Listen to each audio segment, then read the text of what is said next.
ایک بجلی کے کھمبے پر ایک کاغذ چپکا دیکھ کر میں قریب چلا گیا اور اس پر لکھی تحریر پڑھنے لگا۔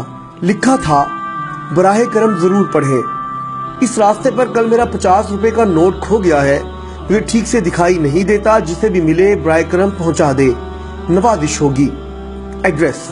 یہ پڑھنے کے بعد مجھے بہت حیرت ہوئی کہ 50 کا نوٹ کسی کے لیے اتنا ضروری ہے، تو اس پتے پر جانے کا ارادہ کیا اور گلی میں اس مکان کے دروازے پر آواز لگائی۔ ایک ضعیفہ لاٹھی ٹیکتی ہوئی باہر آئی۔ پوچھنے پر معلوم ہوا بڑی بھی اکیلے رہتی ہے اور کم دکھائی دیتا ہے۔ میں نے کہا، ماں جی آپ کا 50 کا نوٹ مجھے ملا ہے، اسے دینے آیا ہوں۔ یہ سن کر بڑھیا رونے لگی۔ بیٹا، ابھی تک قریب 50 لوگ مجھے 50 کا نوٹ دے گئے ہیں، میں ان پڑھ ہوں، ٹھیک سے دکھائی بھی نہیں دیتا، پتہ نہیں کون میری اس حالت کو دیکھ کر میری مدد کرنے کے لیے لکھ کر چلا گیا۔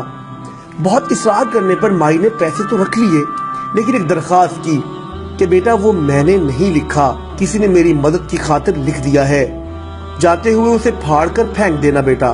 میں نے ہاں کہہ کر ٹال تو دیا، لیکن میرے ضمیر نے مجھے سوچنے پر مجبور کر دیا کہ ان سبھی لوگوں سے بڑھیا نے وہ کاغذ پھاڑنے کے لیے کہا ہوگا، مگر کسی نے نہیں پھاڑا۔